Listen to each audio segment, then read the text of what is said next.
Hello, welcome to day 2, weekend, a split one of the 2020 OPL. I'm Nick Boy Richardson, and I am potato-less Tim Carbon Window. Yes, I didn't go to the gaming house today, so unfortunately I don't have your potato for you, but I promise it's real. For those of you who weren't here yesterday, we spent a lot of the day talking about how Carbon could feed a small family for 6 months based off the produce that is grown wild in the backyard of the gaming house of Team Legacy. I was promised a potato today. The potato was not delivered. Potato culture. Potato culture. We'll still never know. Where did we land on that? I don't think we landed anywhere. No. I think we talked about it I think we talked in circles for a while and then we moved on. Are you ready for another evening of League of Legends? Yes, very ready, very excited. Hopefully we get some closer games today than yesterday. I think there are a couple coming up that look pretty good. It was a speedy one yesterday. I mean, there weren't many surprises. The only surprise, the real surprises, honestly, came in MPL. There was more competition in the MPL than was in the OPL yesterday. I've got to be honest. NPL definitely got loose. It was yesterday. There was one point where you forgot where you were. Yes. And where you were was on camera. And just you let loose. Yes. I have sort of gamer, like the gamer blinkers, like the blinkers that horses have. Like as soon as like a headset goes on my head, nothing else exists other than like the game and my Discord. And that's when you start saying really unruly stuff. That's fine. In this case, the Discord just happened to have a few thousand people in it. Let's take a look at the games we've got today. As Carbon alluded to, we've got some potentially more interesting lineups happening today. Chiefs versus Avant for game number 1. Legacy taking on Order for game 2. Direwolves v Pentanet.gg for game 3. And Gravitas versus Mammoth for game 4. Out of all of these games, I mean, honestly, I feel like Chiefs versus Avant is the one where I feel the most confident in what's going to happen. Yeah, I mean, AV didn't look good yesterday. I think they got done in close to under 20 minutes by Legacy. Chiefs obviously a very good side as well, and they'll be looking to continue bouncing back. After a few losses last week, they dispatched Pentanet with relative ease last night, so I think Chiefs will be chomping at the bit for a win, and AV have got a lot of questions. So it'll be a tough game for them. Yep. But I think Legacy Order should be a good game. Yeah. Pentanet Direwolves should be a good game as well. And then Gravitas Mammoth. Obviously, both of those guys are at the bottom of the ladder, but relatively close on skill. So it should still make for an interesting matchup. Absolutely. And as we spoke about yesterday, there was the sort of gelling of Gravitas over the last couple of weeks. And, Mammoth have taken some wins as well. So you're seeing these two teams who have figured out how to play together as a team and now up against each other beginning to decide where the bottom of the ladder really is. Yeah, I mean, nobody wants the wooden spoon, right? No. Nobody wants to finish at the bottom, and I think both of these guys is a matter of pride. Like, obviously, Gauntlet is, I think, I'm not even sure if it's mathematically possible. I don't think it is for either of those teams, but there's certainly a lot of pride in the line, and 7th isn't great, but it's a lot better than 8th. It is a lot better than 8th, and a lot better than that is the Nick Bag. We're going to be doing a couple of Nick Bag segs, so please send in your questions to asknickboy@gmail.com. They could be about anything. You could ask me too. They could ask you as well, but you can't send it to... Wait, does askcarbon@gmail.com exist? Doesn't go anywhere. Doesn't go anywhere. So send them to me, but address them to him. They could be about anything. If they're about League of Legends, we really won't read them. So it needs to be about potatoes. It needs to be about... I might read a LoL one. Horticulture. Maybe one. Really? I like LoL. Really? I mean, yeah. Really? Okay. I don't know if this is the right building to say that. All right, it's time to get into game number 1 for today. Let's take a look at the Chiefs lineup. Who have they brought? I assume that it's the same lineup as always, and I'm correct. Theon in the top lane, Croc is your jungler, then it's Claire Katsuri and Korea CK rounding it out. Seal is the coach. Chiefs, strong, dominant, ready to take on AV. Yes, for those who didn't watch the Chiefs game yesterday, I want to point out that earring in between Croc and Claire actually belongs to Claire and not Croc. For those at home, you might be like me and assume that it belonged to Croc all this time, but it didn't. It's actually Claire's earring, and he doesn't have just a weird freaky ear. So Claire has 2 earrings. Yep. 2 different earrings in this picture. Yes. Yeah. I believe that's the case. That's what's happening here. Uh-huh. And as we established, Croc doesn't have a weird load. No. No. No, he doesn't. But what he does have is some really strong jungle pathing. I was going to say an excellent micro. So yeah, no, he does.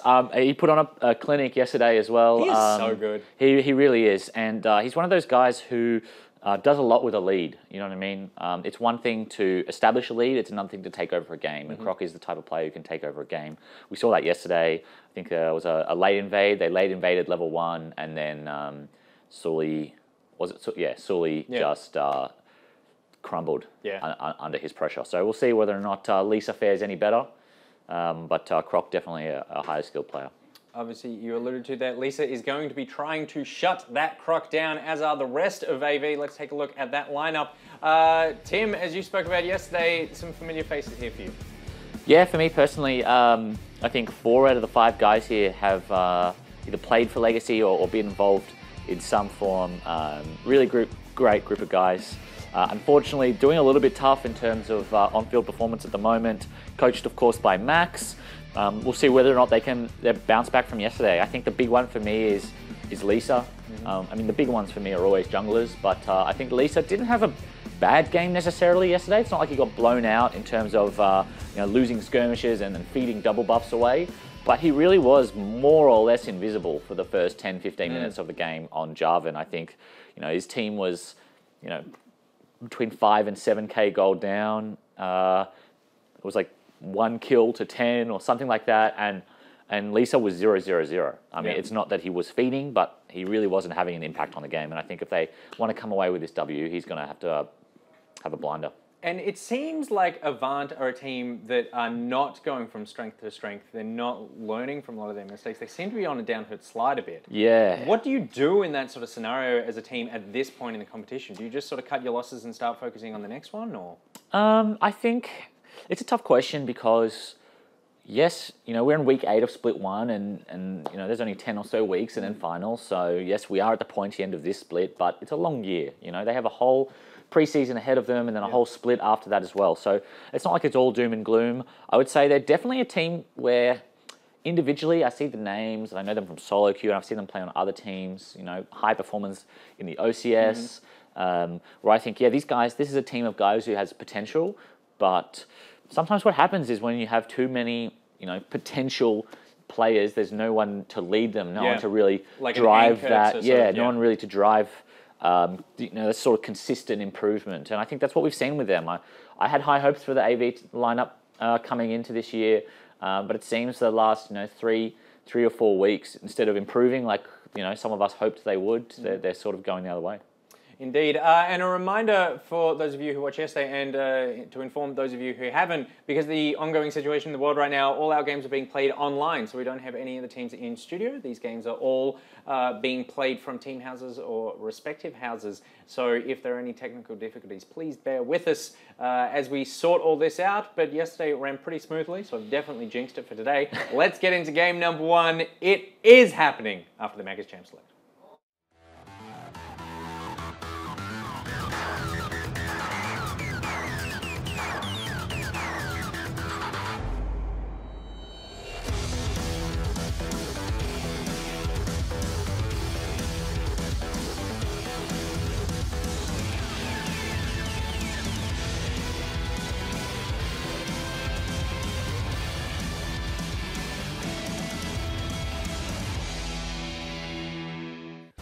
Well, let's kick it off with the very first game of the day. Avant taking on Chiefs. It's an all-out blue affair, but Avant will definitely be looking to try and turn those blues into a far better mood. Kind of like Bailey on your screen. That's what we're looking for. Some smiles, perhaps, from AV after their performance yesterday. Carbon just hit it, and it really did feel like there wasn't a jungler contributing to the team. Physically through things being done on the map. At least it's someone that we're always going to highlight. Lisa was actually someone that we highlighted week 1, day 1, when we discussed rookies to look at. He was my player because, I'm not saying that on that day I was like, he's going to be amazing, but I'm saying you have to look at him because he may be amazing or he may not be. He is a solo queue style player. So this has been an interesting couple of weeks to really watch that unfold. And yeah, there has been games where he has definitely been underperforming. Yeah, and I think that's the integration point that you mentioned of having these fantastic prodigies, these prospects. You know, you highlight the rookie and Lisa. Obviously, you got Dragu coming into that position as well. Chaz is in a lot of these situations to just sort of pull up a lot of the slack and really try and drive home the point. And there have been games where he's been playing more sort of control support mages, unable to really find the kind of influence that you want out of him. He's kind of like Prayless for Gravitas, if that makes sense. In a way. Like, he's been doing a lot of work to try and keep them in the game. Yes. Not to win the game. Well, there's times he played like the Zillion, right? And that's an ability to try and keep his team online so that he can stay stable, win his lane, and as you say, influence those objectives. And the reason that I even bring up the Prayless example is they're both Echo players, right? So they have a similarity in that, like, they could play the hard carry champions to try and get their team over the line and get the wins, but often it's just to get them something, and they still need something else from the rest of their team. And that's really a big thing you have to look at here. And I think so far, with the Aphelios as a first pick for Gunkrab, that's a step in the right direction.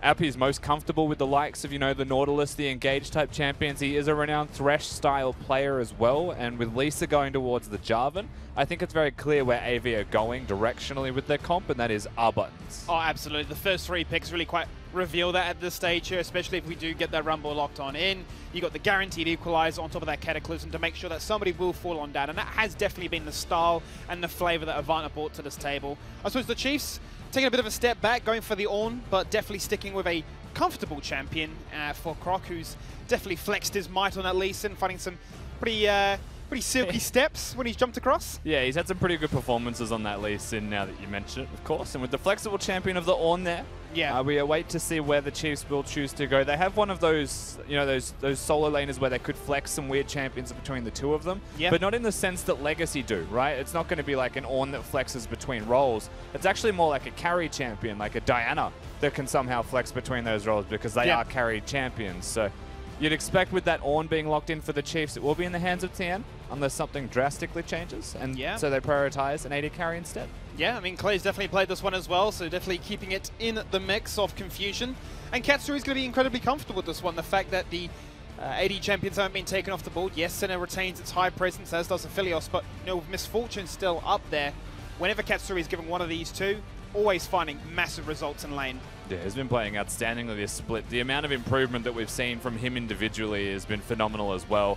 You know, adapting to the play style that was required of him on the Chiefs, he's been doing exceptionally. So definitely credit where it's due to Katsuri.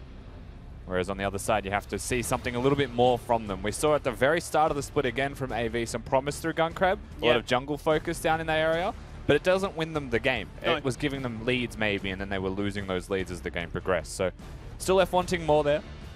Could be interesting to see where they turn their attention in this draft. Chiefs have definitely got their eyes set on that top lane and really limiting that pool of champions that Dragu has at his disposal, with the Mordekaiser and Aatrox taken away. Flanking options, abilities to make it 4v5. Thresh and the Blanc bans are curious. It actually makes me think of Bard, and I'm always thinking of Bard, so maybe I should stop. But I do think that it becomes suddenly a little bit more viable. Risky, however, because their team composition is so R-button reliant, you could negate your own team. So perhaps not what we're going to see.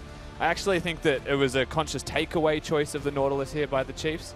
Not only is not MF just a sound duo, but getting rid of the Nautilus from Appy's hands, I think will start to stretch his champion pool. Yeah, and it's going to result in him going for the Brom here. Obviously going to find a fair chunk of value into the likes of the Ornn as well as the Misfortune. So obvious synergies online, and Draku's going to respond with the strength of the Crocodile Hunter. Going to round out this composition with the Renekton. Yeah, all they were really missing was like an Elise or a Sejuani perhaps to make their composition terrifying through all of the crowd control they put down. Locking in a Renekton can control lane decently well. You have to assume that you were against the Ornn. You know, we assumed that it was going top lane. And now we see the final champion here from the Chiefs of the Sylas. Yeah. Again, kind of a flexible champion. If you're 10, you can definitely play the Sylas, but you've seen the matchups, and you would expect that nothing will shift there, that it will just be the Ornn top lane, stack armor against a Renekton, start to scale into the game really nicely. And Sylas into Rumble. You don't have the magic shield anymore, which used to be a really big thing for why Sylas was a mid laner. But the excess healing means that you are in a pretty good position, at least early still. Incredible sustain, obviously the gap closing capability to be, you know, very sticky on whatever target you choose to. And I suppose the most underrated fact would be that, you know, he's very flexible and he can decide which ultimate he wants to take across from Avant, which are a very, as you say, heavy R button composition. Yeah, so I still think that it was picked mainly because you are like Rumble, right? Like you're functioning as like a melee mid lane champion who has the Rumble ultimate if you come to the fights as well. But you've also got mobility and assassination, where the Rumble's not going to be able to do as much after pressing the R button. Laning phase is decent because Rumble's a melee champion. You know, we'll have to use the harpoons to try and farm here and there. We'll have to see how it plays out, however, as when you look at both finished team compositions, I think there is a lot of merit in that we'll see team fighting here, unless the early jungle pathing changes the pace of this game. Yeah. And that's a big thing. It's Croc versus Lisa. Jungle pathing is probably the most important thing to watch between these teams. Absolutely. And I think both teams have shown so far that they're not afraid to take skirmishes early as they may be. And we definitely want to see an improvement coming out here from Lisa, to see a bit of proactive attention shown to these lanes to try and get them online. You wonder really where that focus goes to. If he looks to try and revert back to the bot lane to try and help them out, because it's not going to be the easiest time for Gun Crab and Appy, especially pre-6. Otherwise, you know, does he go towards mid lane and, you know, try and allow Chaz to be that roaming threat to contest objectives like Drake and Herald? Yeah, so I think one of the very influential early factors in this game will be Draco versus Tien for where they go. Renekton into Ornn, only one of them uses mana. And if you're building mana as Tien, then you're not building armor. And so Renekton does still have a decent time against you know, has the heal on the Q as well. Yeah. So I think there's definitely some time to look towards the top side of the map if you were AV, whether that is a jungle invade or a gank in top lane, or even just bringing Draku down to try and like 3-man mid lane. You know, these things are possible. Sure. And when you look at the mid lane priority, I think it's actually very hard to say who gets it. So I do think that top could trickle down, and there could be an influence on the river from that. But yesterday we saw something from the Chiefs. I think we saw it in 3 of our 4 games. Was a late invade or as jungle steal at level 1. And it seems like the team that is above on the ladder is making that play, and it is always wildly successful and keeps the other team down. And so it's very easy to throw plans out the window when things get thrown at you late into the game. Absolutely. And we will be getting into this game very shortly. Just a slight delay at this stage. We won't be too far away with that one. But just to return to your point, it was quite interesting to see how these late invades have sort of decided to almost develop later into these weeks and how much success they've been able to find. I suppose really the standout one for me has to be when Miru jumps into the jungle, managed to get a couple of kills, jump out, juke so many members, take summoners as well. And it really framed, I suppose even more so yesterday, how strong your early game can be. You know, levels 1 to 6, you're talking about the Maokai with just the exchange that took place there and how it basically made that matchup so difficult, and in the resulting rotations, so hard to execute. Yeah, I mean, those late invades, and you know, if I was to even harken back to when I was coaching last year, one of the things that we did was always working on level 1 strategies. And the reason that they are so important and like have an influence on the game is because you come into games on days like this, and you've prepared your first 3 picks in draft, usually. At least your first 3 bans into your first rotation of draft. And you've got the strategy there. And if things go the way that you have planned, you could actually already sculpt a level 1 play expecting things from your opponents unless they do something crazy.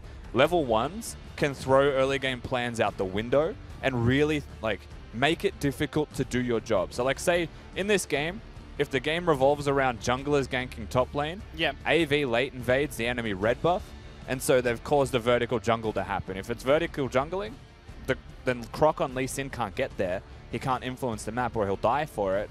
And suddenly your early game strategy, if that's what it was, has completely changed. And now you need to reassess. And that's where like, you know, teams with experience can find ways back into games. But a lot of the lower placed teams and a lot of the rookies in teams, like, you know, Gravitas, Mammoth, some of AV as well, do struggle to bring it back. Whereas Direwolves, remember the Legacy lane swap versus them, they somehow almost won that game when they were so far behind with the early game strategy. And that has to be one of the most sophisticated sort of invades we've seen take place, right? Where it was so meticulous in its timing to get in and out of vision, jump into that top tri-bush, get the kill, then go for the second bush, knowing that Chippies is going to proactively come to check and find another kill as a result. So yeah, just to highlight the fact of how much that can influence, but knowing, you know, really what your conditions are to get yourself back into that game. It's interesting me because, you know, Avant, we've always talked about them having this composition that is so strong at level 6, so strong at looking to fight early. When we look at their objective control, haven't always been the strongest when it's come to Drakes or Heralds as a result. So it's interesting to see that parallel of maybe finding successful skirmishes or trying to win those laning phases, but unable to really flesh it out into more. Yeah, I think they'll struggle if the game is dead even as well, just because of the way that their opponents want to play. One of the big things in a game like this, and really any game against the Chiefs, is they'll probably skill check you. Yeah. And so you have to be able to pass the bar to be able to stay in the game, right? And that's what makes the Chiefs so hard to play against. They're not just fast-paced, but they're very skirmish heavy, and they'll take it to you individually. Yep. They'll take it to you 2v2. And if you don't match them, or if you shy away from them, and they get a lead, almost impossible to come back into the game. And we've seen it so many times, right, where priority's been found in all 3 lanes, and they're just free roaming, always making the first play, always making things happen on the map. And it feels a little bit dire, especially post-15, when they just hit that button and suddenly the game explodes and there's aces across the board, and your Nexus isn't looking too healthy. So we have to see what Chiefs do today, as Avant feeling comfortable in these composition, feeling comfortable with what they've got in mind if they found a revised version of that. Yeah, and I think that, you know, the way AV have been drafting in the past couple of weeks is still a good thing. Yeah. Maybe you can challenge the draft itself, that's fine. The reason that I say that, though, is because if you draft the same thing 3 weeks in a row, it's because you're not focusing on winning in draft. It's because you're trying to fix something else in your game, right? Sure. And it could well be that during their scrims, they've only played this draft or the closest iteration to that possible, you know, Rumble, Mid, Jav, and Jungle every single game, to really refine what those two can do together, because maybe that's what AV need to win. Or they thought it was weak and they want to improve it, and that'll help them win.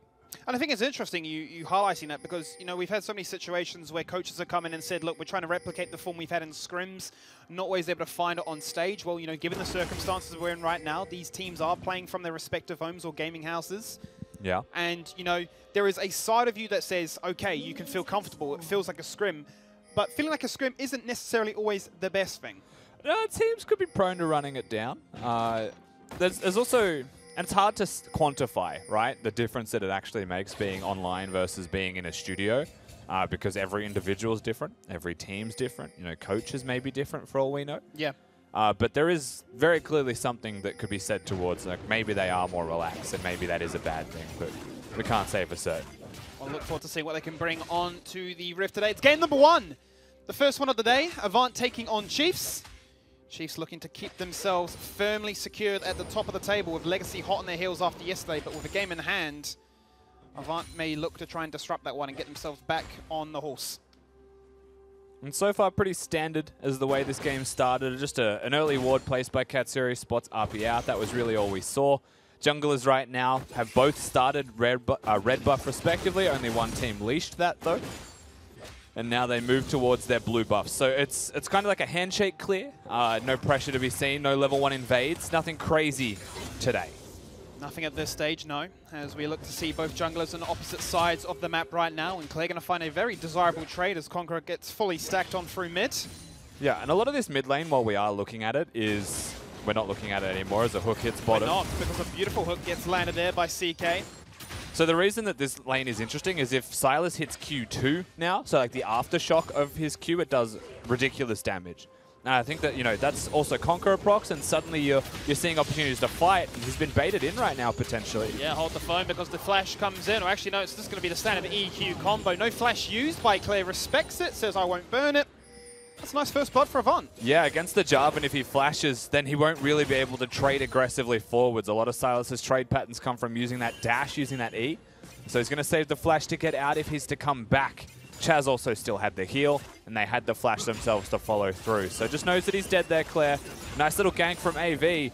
And well, comparing yesterday to today, already different. Already a complete turnaround from today with the presence and just the sort of output on that map. Different junglers in different places. But they highlight the fact that we've talked about, you know, Chaz is such a strong member on this roster. So to get him online and make sure that Rumble was a threat, already a great start. Lee Sin hits the Q. He's actually going to follow that one through because he has the Silas nearby. Rumble's here, however, they're on. They are indeed. It's going to be a 2v2. Top lane is going to rotate through and down as well. Flash goes out, Croc goes down. Lisa finds himself a second kill under his score. He's going to run away for the meantime. He doesn't fall on down. Gets the rune heal. And Dragku now picks up a kill too. Yeah, and Dragku gets down here first. That's the thing. You know, you've got priority in top lane, or at least you have first move. You have your mid laner here to help you, even though he's a little bit late. He's still on time for the fight. And they choose to go forwards, go aggressively. And it's a little detail, you know. Croc thought that it was a 2v1, which is why he follows that Q through. But at the same time, if Elise Sin's starting the fight off with his Q, Java now has free ability to hit him back and tends to win that trade in the 1v1. And you can see the difference that it makes here for AV. They draft and play how they have drafted. And suddenly it's 3-0. Well, look what this has just allowed AV to do. Obviously, they've had the ability to have Chaz just roam around, get some vision down towards top wolves, and Blue Buff as well, deny that blast code and just really make sure that when he's here, he is fairly secure. And, you know, as you say, a complete turnaround from yesterday. This is the Avant we've wanted to see for a few weeks now. And I do think there is a fundamental flaw in a lot of play styles that teams tend to have, and it's something that a lot of teams are aware of and they do try to fix, but you could have those tendencies, like I spoke about yesterday, order to split push perhaps. Sure. And if you draft like a team fighting team and you split push, that's very difficult to win the game. And I think AV are finally playing like their composition wants them to, at least 5 minutes into this one. Not to say the Chiefs are out of it. Croc's waiting for it. Chaz does have Flash, bear in mind, but both of the Chiefs members do not. The chains will not land, and once again, Job and Roxon up. Chaz is so damn low. He just needed an ignite, and Lisa, he's having a fantastic time in this mid lane. He's found the option, he's found the window. And he is executing every single time. He is having an absolute blinder on this job, and he is everywhere that he needs to be.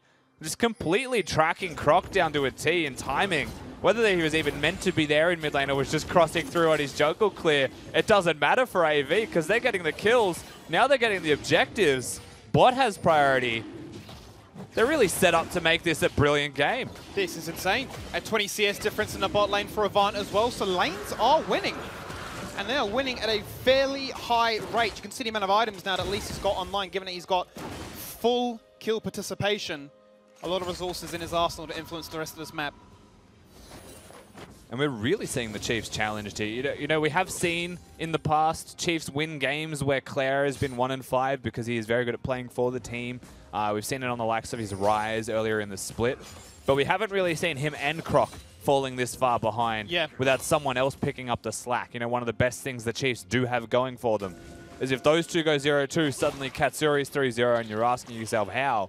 But right now, AV, they've matched that skill check we spoke about and they are handling it nicely. Going to be quite interesting as we hit that 8-minute mark and see how the lanes do rotate to respond to that Herald.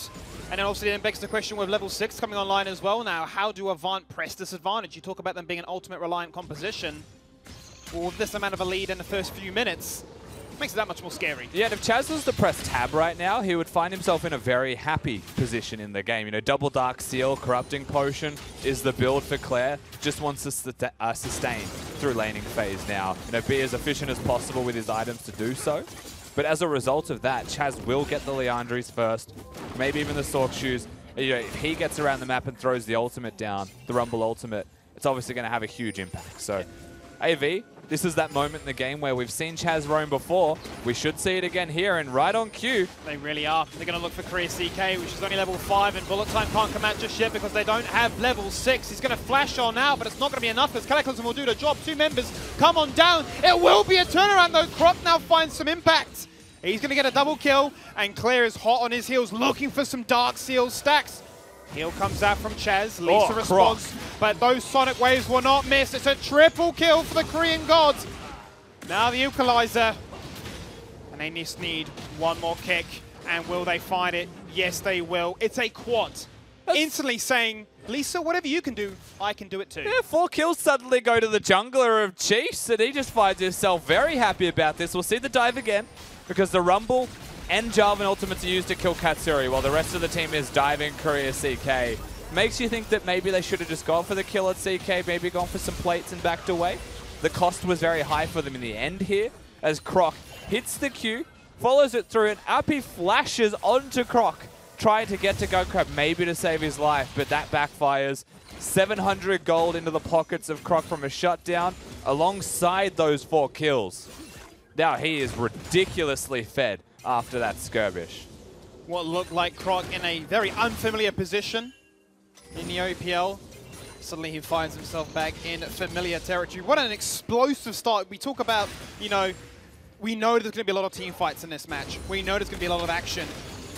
but that could change if the junglers have an influence. And, you know, given that there's 8 kills between the two of them, I think there's an influence. Yeah, you'd like maybe a kill under someone else. You know, Claire is still behind, Katsuri is still behind as their laners go. And top lane has been doing very nicely as Dragku into Tien as well. You can see the kill on the CSD up there. But Croc now has a serious influence on the map. And he has to have a serious influence on the map with the lead that he built and took through that play in bottom lane to continue to get them back into the game and snowball it. Because right now, AV, I think, could comfortably say we're farming. But there is just a huge Lee Sin that is a threat running around.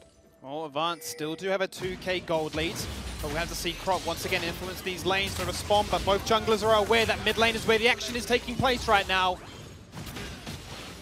I'm in below enough right now to go for the kick. Double buff will expire. And once again, Lisa in the right place. Mid lane has always been a priority, it seems. Zapi is in a bit of trouble. That's a teleport. That is a very aggressive teleport right now. It's going to be Tien looking to try and jump in, and they're going to respond and say, if you tower dive us, we'll tower dive you right back. That's going to be another kill for Croc. Click on in with the flash. Cataclysm onto 2. This could be good right now. Gungrab gets himself on the scoreboard, and the equalizer gets a shutdown of all things. Suddenly, once again, the swing of the hammer, and Avant are cleaning house. Yeah, this time the top laners come into mix. Katsuri presumably will die eventually. There's only so far that you can juke before a wall gets in the way. And the Chiefs, they're the ones to make the play this time. And the counter from AV is what comes back to hurt them. And suddenly it's a 2-0-2 top laner. Suddenly Chaz is picking up a whole boatload of kills, as is Gunkrab. So we saw the Venn diagram of Jarvan ultimates.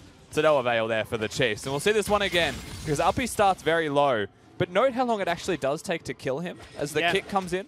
It was a flash kick. They don't get anything here for quite some time. So Croc now is caught out from Lisa with the flash engage. Dragku makes sure that Tien has to get out from under the turret. And then you actually could just see nipples on the ground as the rest of AV get here in time and try and really take out the rest of the Chiefs. They're destined to die from that dive. It almost feels like there is a bit of a curse for tower diving in this game so far, because as soon as you try to make a proactive play and really force them to lose so much CS underneath the tower, backfires on you, and that was our very first ace of this game. And it's about spell checking and things like that, you know? Like, the bot lane of AV was pretty low. And that does look like an enticing thing to go for. And the similar thing could be said to AV when they were diving Chiefs before. Because you do look at that and you're like, this is objectively the correct move for us. Because like, if this works, we break the turret, we get a snowball in a lane, we can flip the map however we want. And funnily enough, as it backfires, AV are the ones who flip the map and they get the lead. The narrative is going back and forwards. I don't know which way to turn the pages on this book. Croc's got the Q on. Croc was looking for it, dashes on out, goes back on in. Who's going to collect it? He did not. Rumble picks it up. They're going to look for a kill on towards him. The execution comes across. The third kill for Gunkrab right now. Depth charge is not enough disengage. Gee, that was close for Croc, but unfortunately he dies. So if you're AV, you take that tempo that you've got now. Chaz picking it up, Dragku coming mid lane. You would expect they just summon it here on this wave. Maybe get a plate first before you could summon it if you want to be as efficient as possible, but I think Claire might hit them. Gunkrab's going to be careful right now. Yeah, he's in trouble. Ooh.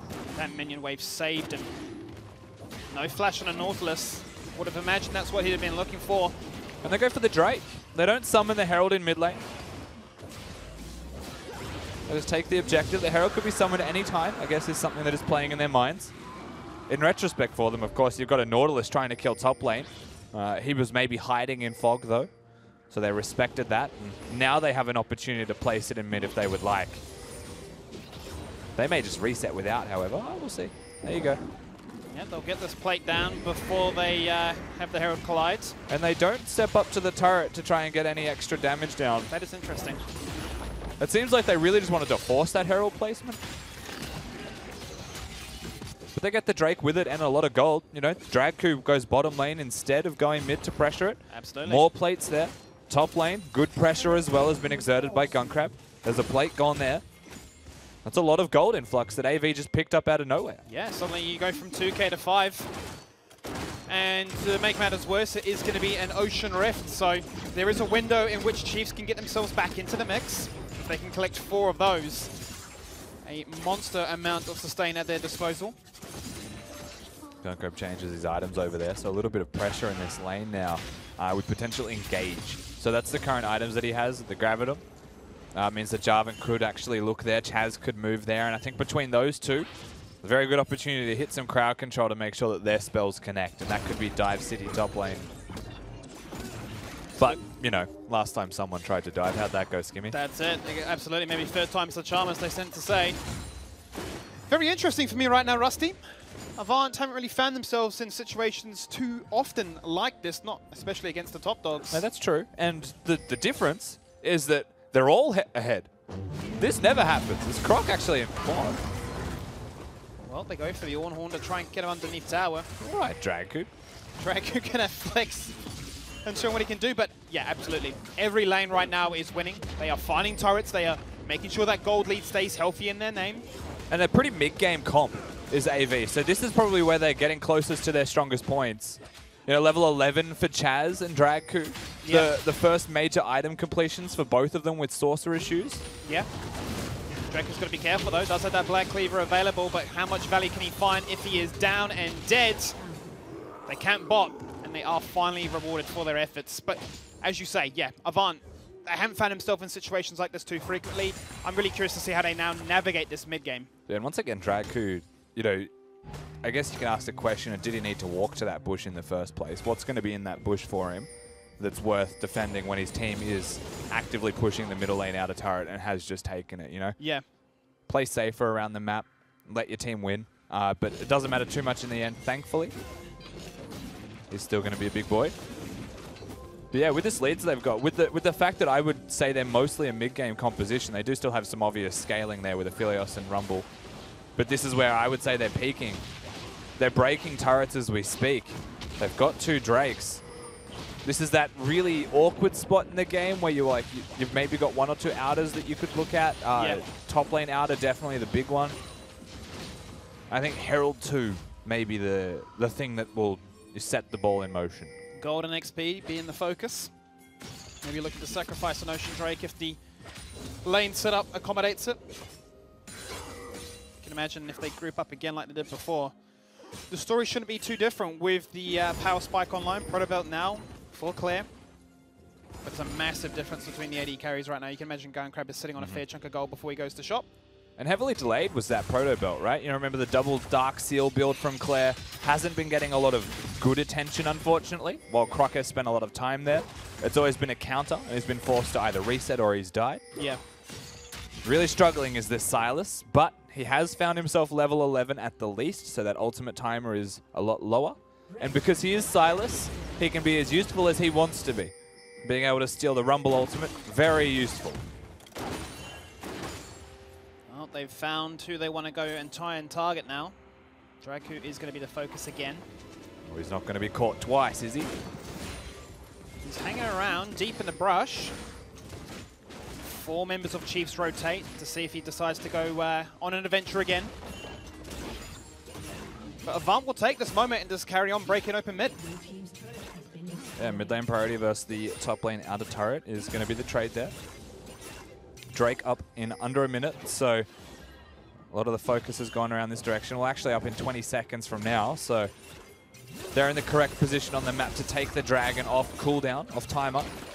Whereas Chiefs, when they were going for the outer turret, they're just looking for some gold. So it seems like they're just going to sack this Drake. They'll get their reset timing, and they'll push mid lane as the Drake spawns. But that's it. It's a bit of mid priority as a trade in the tower. It'll be interesting to see what they decide to do. If they will look for the buy or greed it and run straight towards this Rift Herald. It's still a 5k gold lead, but there is a lot of gold in their pockets. In an even game, Chiefs probably were going to go for a pick using the vision that would have had topside for the Rift Herald, but it's not an even game. Dragu shows up with a Bilgewater Cutlass, so he's ready to build a Blade of the Ruined King, I assume, and he's going to be a split push Renekton. I have seen this every now and again. There was a Korean player who built it at Rift Rivals. Yeah. 2018. I think it was one of the few times that I can recall He's become a historian. Jumping down memory lane. Obviously has been buffed quite significantly on 10-5. Should make it a little bit easier to try and match Tien in a 1v1. Yeah. It just means that, you know, if a Lee Sin and a Silas and a Misfortune are hitting him. He doesn't have a Hysterics gauge to survive. No. It doesn't have a Gargoyle Stone Plate or a tanky build. You know, he's going to be doing a whole lot of damage if he gets onto you or if he is fighting in a side lane, but that team fighting does suffer a little bit. I don't think that matters too much when they're all so far ahead. If he can keep an on with him, I'd chalk that up as a win. I would too. And I wonder if that is them, you know, going into this matchup, respecting that Chiefs will look for those side lane advantages if they do try to group up as 5 and push their objective. And be quite curious to see how this one does decide to play on out. But mid lane and top is the focus, so, you know, Chiefs are looking to try and find advantages by capitalizing on Dragku, but Avant are just finding twice the value. Herald's going to get attacked here by TM before he gets the charge off, so it won't be maximum damage.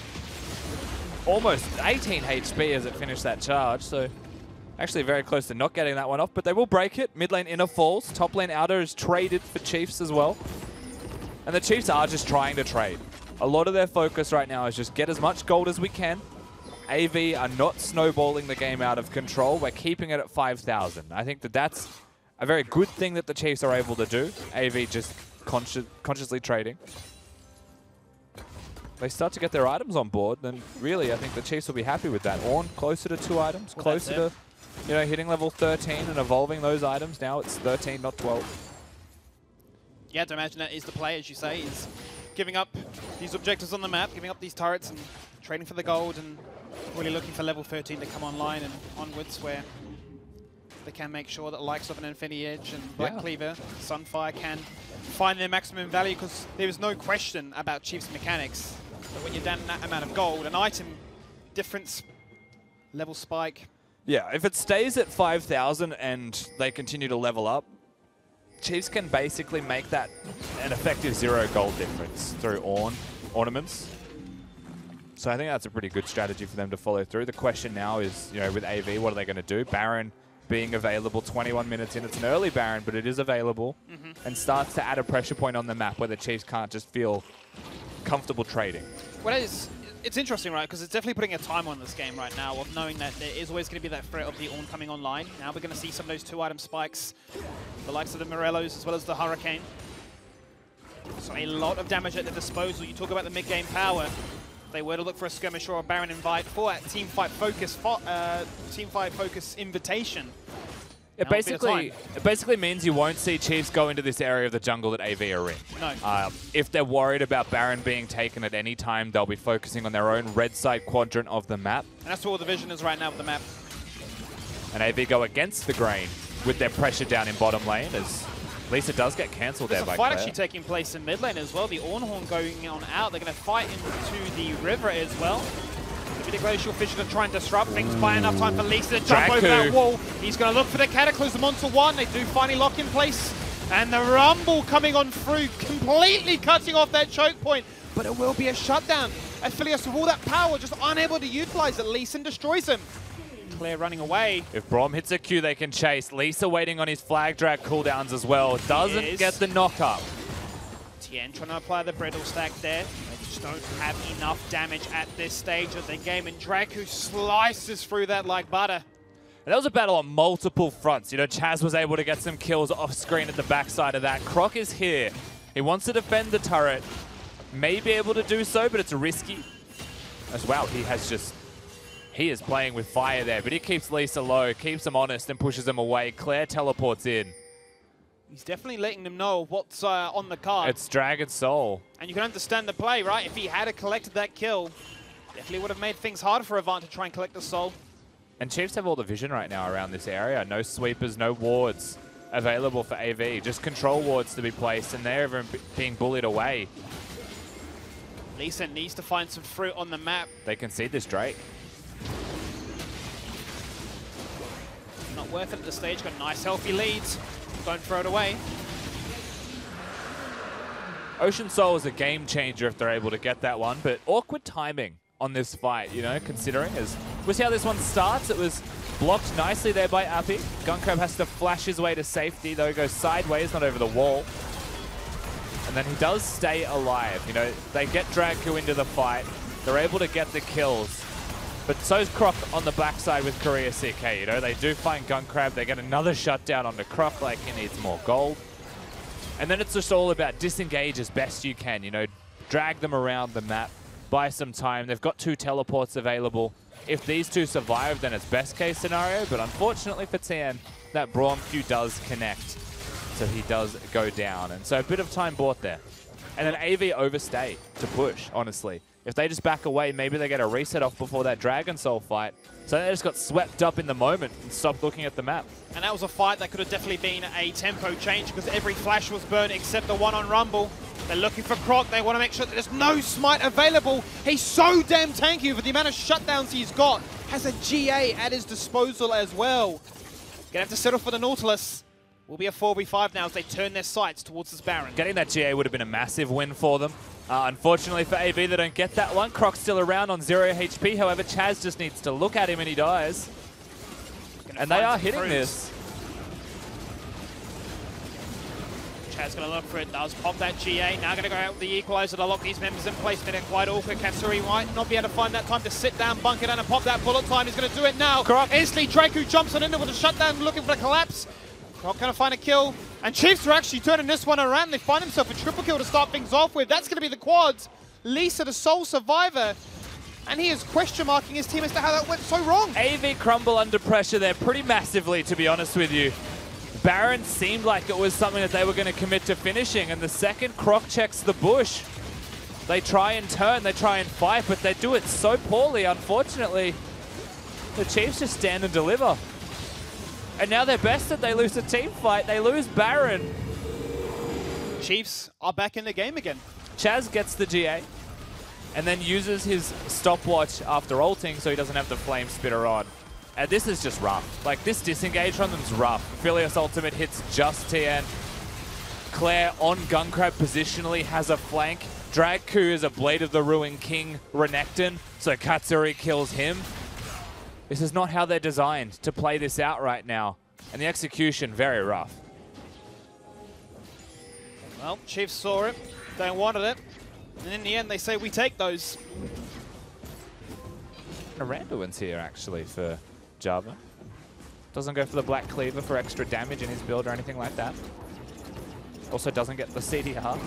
So he's got the Kindle Gem now, building towards it, presumably.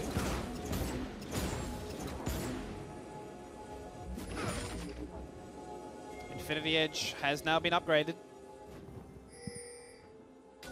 Katsuri finding himself back into this game. Yeah, and it's 2,000 gold with a Baron, so the gold difference is now, you know, I would say it's favoring the Chiefs. AV still have some control over the map. You know, Lisa 5, 1, and 10 is still huge. Takes a very long time to kill him. Aphelios, still Aphelios. And Rumble still doing a whole host of damage if that equalizer connects. But he's actually just off the Zonias, and this may be inopportune timing to fight. So I think they're just looking for the kill or the pick to stem the Baron completely. To see how Avant navigates I don't this know. one. We can't see a repeat mistake happening again. It's going to be jumping to the back line, looking for the Cataclysm to try and lock members in place. Gunkrab and Happy nice and secure. The shield goes down. Croc jumps in. He's just going to one-shot Gunkrab. You're deleted. The response from Claire says this is how you equalize on down. Bullet time connects and Croc's just jumping on in. He is just so damn strong. So many tanks, so many threats to deal with. Yeah, once again, that's a force from AV that they didn't really want. No regret having. And I think there's a lot of things they'll be regretting at this point in the game, 27 minutes in. That Blade of the Ruin King is not going to help the team fighting prowess of AV whatsoever on that Renekton. And their lack of damage when Gunkrab is dead. He keeps getting assassinated by Croc and no one's there to save him. Things have really started to fall apart here for AV. Chiefs now mathematically on the board. Find themselves with the gold lead. Lisa retains that perfect score of 5, 1, and 10, but the engagements, whilst looking good, this is no follow-up. I mean, just watch Gunkrab. You know, you can see Croc on your screen. He's just playing very aggressively into the face of Chaz. Now he goes over the wall into Gunkrab. And all of these tanks that are keeping the carries of Chiefs busy, who cares? Once your carry's dead, you don't have any damage. Croc's allowed to get away with murder in broad daylight. A lot of your composition is based on your R buttons if you are AV. There is some consistency in Dragku, but you know he is a pretty kiteable champion if he's the only one really getting into the mix fighting. They want the fight again though. Well, this is Avant's chance to try and get that soul. They really want it. The fight's going to take place before that even is a factor. Ultimate going out onto Claire to lock himself in place. The Dragon continues. Croc incredibly low. Doesn't have GA just yet. So AV surviving this fight. To try and survive in this situation. Chaz gets the Zonias. He survives, but Katsuri finds a double. He denies away the smite. They're going to find it. Gunkrab picks it up of all things. A scrappy situation. Croc dies with smite up as well. Katsuri puts in a lot of work.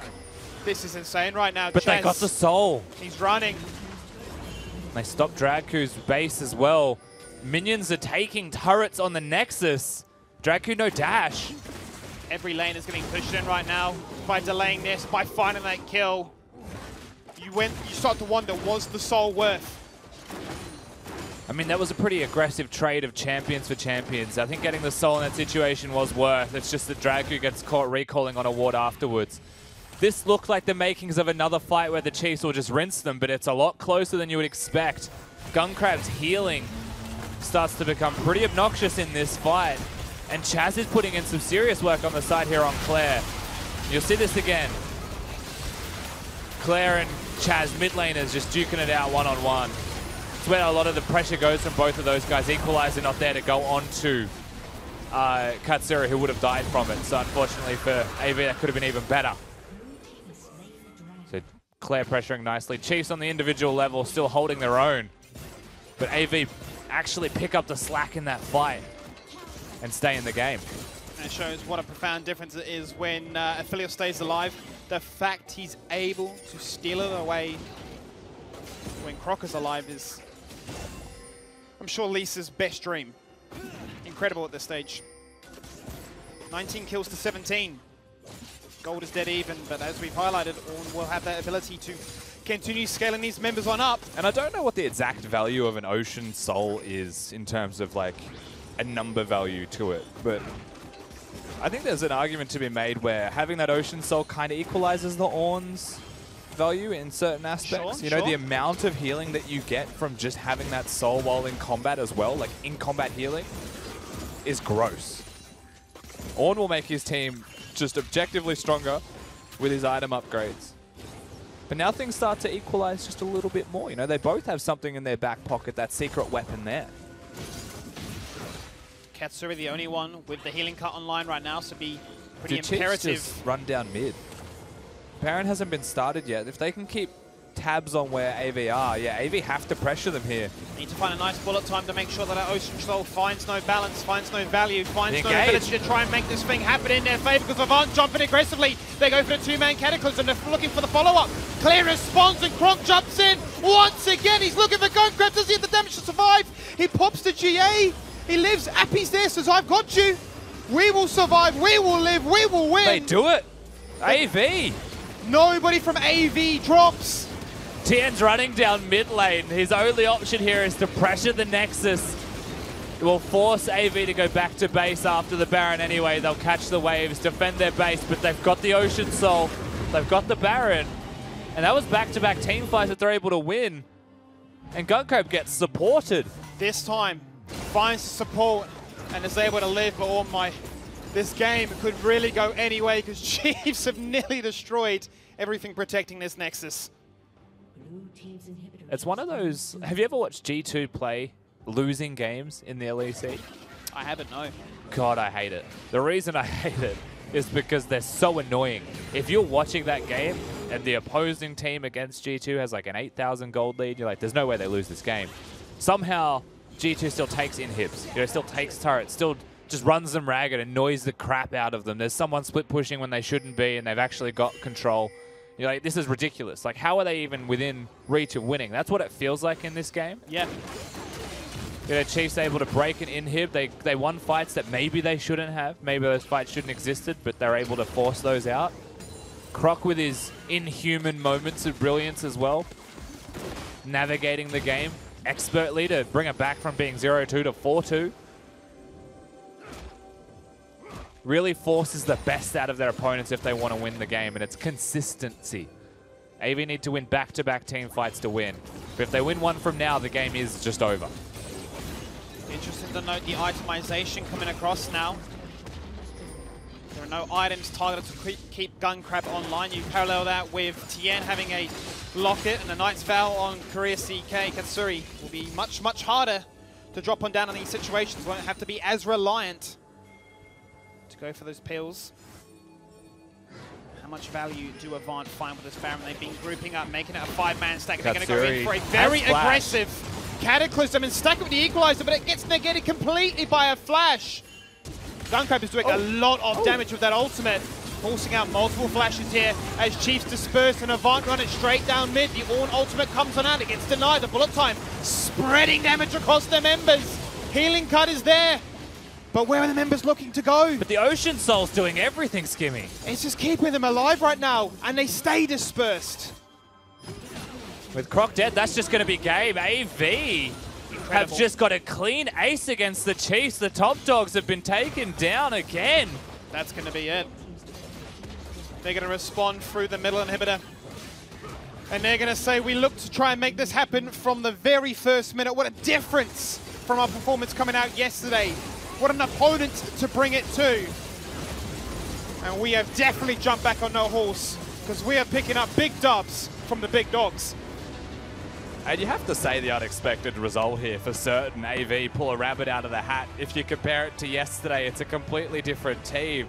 A whole new performance out of them. That's very impressive stuff from AV.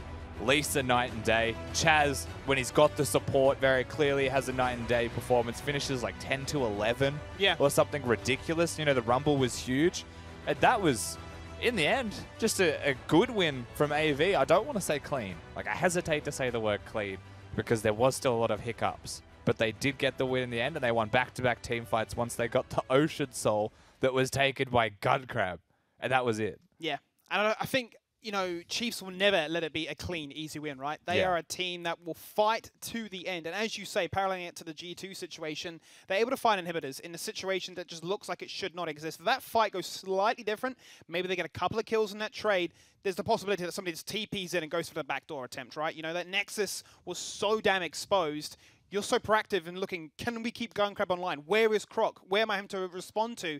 And Tien's just breaking down your Nexus. There's been a lot of heartbreaking games for the Chiefs through this split in their losses as well. You know, one of them against Legacy, they were literally a single shockwave that sombreroed away from beating Legacy, and then they slowly lost the game. This game, they were losing, and then they pulled it back. And you're like, well, they've got Baron. They've got an effective gold lead. They're going to win this game. Surely it's the Chiefs with the lead. Yeah. And then it just bounces back against them once again. And I really feel like, you know, there's been a lot of heartbreaking moments for them, but you have to give them credit for pulling games back from the brink, just being good individual players as well. And, you know, Croc to me is always going to be a standout so far in this league. He's just been going above and beyond expectations and has been tearing through the entire league. I mean, the jungle difference really today, just from him alone, right? The amount of pressure, the ability to really get Chaz online like we wanted to see. But then Croc just to respond in such a fashion, in such an early stage of the game, just going to bot, finding a quad, and then saying, look, now I can be a threat. Look, if you're looking to try and abuse this gold lead that you've acquired, I can go in for that aggressive dash because I've got so many items, skills, levels on you guys that I may be able to get that Dream Smite across. But that's the thing though, right? Like Lisa was amazing. He was always in the right place and, you know, sometimes maybe not intentionally, it's just crossing between mid to go to a different jungle camp, but Croc camps mid. Lisa's always there to counter. Lisa's always there to get the kills, and suddenly AV look like an entirely different team. Yeah. And I think there's now proof in the purchase of if you help Chaz, Chaz will help you, and you look like a completely different team. Well, a bit of an upset there at the top of the table as Chiefs fall on down to Avant. That does it for game number 1. Stick around for game 2. Teleport right now. It's going to be Tien looking to try and jump it in. They're going to respond and say, new tower dive up, good tower dive, you right back. That's going to be another kill for Croc. Pulling on in with the flash. Cataclysm onto 2. This could be good right now. Gun Crab gets himself on the scoreboard. And the Equalizer gets a shutdown of all things. Did it quite all for Katsuri. Might not be able to find that time to sit down, bunker down, and pop that bullet time. He's going to do it now. Instantly, Drake who jumps on in with a shutdown, looking for the collapse. Not going to find a kill. And Chiefs are actually turning this one around. They find himself a triple kill to start things off with. That's going to be the quads. He's Croc incredibly low. Doesn't have GA just yet. So AV surviving this fight. To try and survive in this situation. Chaz gets the Zonias. He survives, but Katsuri finds a double. He denies away the smite. They're going to find it. They go for the two-man Cataclysm. They're looking for the follow-up. Clear response, and Croc jumps in. Once again, he's looking for Gungrab. Does he have the damage to survive? He pops to GA. He lives. Appy's there, says, I've got you. We will survive. We will live. We will win. They do it. As Chiefs disperse and Avant run it straight down mid, the Ornn ultimate comes on out. It gets denied. The bullet time spreading damage across their members. Healing cut is there. And we have definitely jumped back on no horse, because we are picking up big dubs from the big dogs. Feeling the heat? Grab a pineapple or pineberry frozen Fanta mix at Macca's. With 36 flavours, it's the largest range in Australia. Grab one for only $1. A little goes a long way at Macca's.